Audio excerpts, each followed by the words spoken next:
Hi, ఎలా ఉన్నారు? ఈరోజు నేను సమ్మర్ స్పెషల్ కర్బూజాతో ఒక జ్యూస్ని ఎలా ప్రిపేర్ చేసుకోవాలో ఈ వీడియోలో చూపిస్తానండి. చాలా టేస్టీగా ఉంటుంది, అలాగే మన హెల్త్కి కూడా చాలా మంచిదండి. ఈ సమ్మర్లో ఫుడ్ మానేసైనా సరే ఇలాంటి జ్యూసులు తాగండి, హెల్త్కి చాలా మంచిదండి. పిల్లలకి వేడి చేసేసి ఒళ్ళంతా పొక్కులు వచ్చేసి లేదంటే సెగ్గడ్లు వచ్చేసి ఇలా కాకుండా ఇలా జ్యూసులు తాగడం వల్ల హెల్త్కి కూడా చాలా మంచిది. ఈ కర్బూజాలో ఉన్న గింజలన్నిటినీ ఒక ప్లేట్లోకి రిమూవ్ చేసేసుకోండి. గింజలన్నీ తీసేసుకున్న తర్వాత ఈ కర్బూజాలో ఉన్న గుజ్జు మొత్తాన్ని తీసుకోవాలి. ఈ గుజ్జుని ఇలా స్పూన్తో కానీ లేదంటే చాకుతో కానీ కట్ చేసేసుకుని ఈ గుజ్జు అంతా సెపరేట్ చేసేసుకుని ఒక మిక్సీ జార్లో యాడ్ చేసేసుకోండి. ఇలా మనం తీసుకున్న కర్బూజాకాయ నుంచి మొత్తం గుజ్జంతా ఈ మిక్సీ జార్లో యాడ్ చేసేసుకోండి. ఈ ముక్కలన్నిటినీ ఇలా జ్యూస్ చేసేసుకొని పక్కన పెట్టేసుకోండి. ఇప్పుడు స్టవ్ ఆన్ చేసుకుని స్టవ్ మీద ఒక గిన్నె పెట్టుకోండి. ఆ గిన్నెలోకి నేను 1/2 లీటర్ పాలు యాడ్ చేసుకుంటున్నానండి. ఈ పాలు చాలా చిక్కగా ఉండాలి, అప్పుడే మనకి ఈ జ్యూస్ అనేది చాలా టేస్టీగా ఉంటుందండి. మీరు తీసుకున్న పాలు గేదె పాలైనా ప్యాకెట్ పాలైనా చిక్కగా ఉండే వాటిని తీసుకుని మంటని మీడియం ఫ్లేమ్లో పెట్టుకుని మరగనివ్వండి. ఈలోపు మనం సగ్గుబియ్యాన్ని తీసుకుని నానబెట్టుకుందాం. ఒక బౌల్ తీసుకుని దానిలోకి కొద్దిగా సగ్గుబియ్యాన్ని తీసుకుని కొద్దిగా వాటర్ యాడ్ చేసుకుని కడిగేసుకుని మళ్ళీ వాటర్ యాడ్ చేసుకుని నానబెట్టుకోండి. అలాగే నేను ఒక 1/2 అవర్ ముందు ఈ సబ్జా గింజల్ని వాటర్ యాడ్ చేసుకుని నానబెట్టుకుని ఉంచుకున్నానండి. ముందుగా నానబెట్టుకోవడం వల్ల ఈ సబ్జా గింజలు బాగా నానుంటాయండి. ఇప్పుడు దీనిలోకి కస్టర్డ్ పౌడర్ని కలిపించుకుందాం. ఒక 2 టేబుల్ స్పూన్లు కస్టర్డ్ పౌడర్ని తీసుకుని దానిలో కొద్దిగా పాలు యాడ్ చేసుకుని ఈ కస్టర్డ్ పౌడర్ని బాగా పల్చగా ఉండలు లేకుండా కలుపుకోవాలండి. మీ దగ్గర కస్టర్డ్ పౌడర్ లేకపోతే 2 టేబుల్ స్పూన్ కార్న్ఫ్లవర్ని వేసుకోవచ్చు, లేదంటే 2 టేబుల్ స్పూన్ మిల్క్ పౌడర్నైనా యాడ్ చేసుకుంటే ఈ పాలలోకి చాలా టేస్టీగా ఉంటుందండి.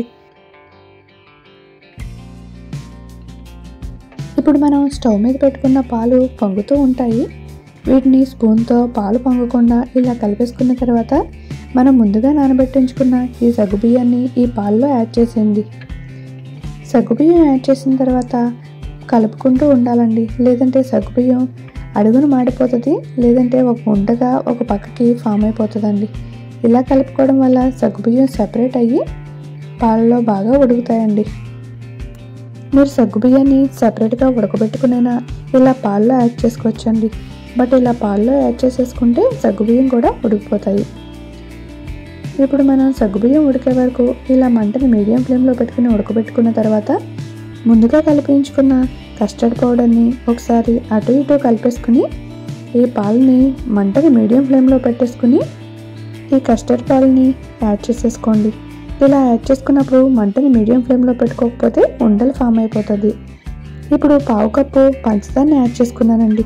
నేను కాస్త షుగర్ తక్కువ తినాలి అనుకుంటున్నాను కాబట్టి తక్కువ పంచదారని యాడ్ చేసుకున్నానండి. మీరు కావాలి అనుకుంటే 1/2 కప్ అయినా యాడ్ చేసుకోవచ్చు. ఈ కస్టర్డ్ మిల్క్ యాడ్ చేసిన తర్వాత ఒక 10 మినిట్స్ పాటు ఇలా పాలను మరగనివ్వండి, సరిపోతుంది. పాలు కాస్త చిక్కపడతాయి. అప్పుడు స్టవ్ ఆఫ్ చేసేసుకుని బాగా చల్లారే వరకు మధ్య మధ్యలో ఈ పాలని ఇలా కలుపుకుంటూ ఉండాలండి, లేదంటే ఈ పాలలో దలసరిగా దొరకొచ్చేస్తుందండి. ఇలా మధ్య మధ్యలో కలుపుకొని బాగా చల్లారిన తర్వాత మనం ముందుగా నానబెట్టించుకున్నాం కదా సబ్జా గింజల్ని, ఈ సబ్జా గింజల్ని కావాల్సినన్ని యాడ్ చేసేసుకుని ఒకసారి బాగా కలిపేసుకోండి. మనం ఇప్పుడు మిక్సీ పట్టించుకున్న కర్బూజా జ్యూస్ని కూడా ఇందులో యాడ్ చేసేసుకోండి. కస్టర్డ్ అండ్ కర్బూజా టేస్ట్ చాలా బాగుంటుందండి ఈ జ్యూసు. మీరు తప్పకుండా ట్రై చేయండి. మొత్తం అన్నీ బాగా కలిసే వరకు బాగా కలిపేసుకోండి. మీకు స్వీట్ సరిపోలేదు అనుకుంటే ఇప్పుడు కొద్దిగా షుగర్నైనా యాడ్ చేసుకోవచ్చు. ఇలా కలిపేసుకున్న తర్వాత దీన్ని ఒక 1/2 అవర్ పాటు ఫ్రిడ్జ్లో పెట్టేసుకుని సర్వ్ చేసుకుంటే చాలా టేస్టీగా ఉంటుందండి. మీకు అంత టైం లేదు అనుకుంటే దీంట్లో ఐస్ క్యూబ్స్ని యాడ్ చేసుకుని కొద్దిగా డ్రై ఫ్రూట్స్ యాడ్ చేసుకుని తినేసేయండి. ఈ సమ్మర్లో చాలా టేస్టీగా చాలా హెల్తీ అయిన కర్బూజా జ్యూస్ని ఎలా ప్రిపేర్ చేయాలో చూసాం కదా. నా వీడియో మీకు నచ్చినట్టయితే ఒక చిన్న లైక్ చేసి నా ఛానల్ని సబ్స్క్రైబ్ చేసుకోండి. మరిన్ని వీడియోస్ కోసం బెల్ ఐకాన్ క్లిక్ చేయడం మాత్రం మర్చిపోకండి. Thank you so much for watching.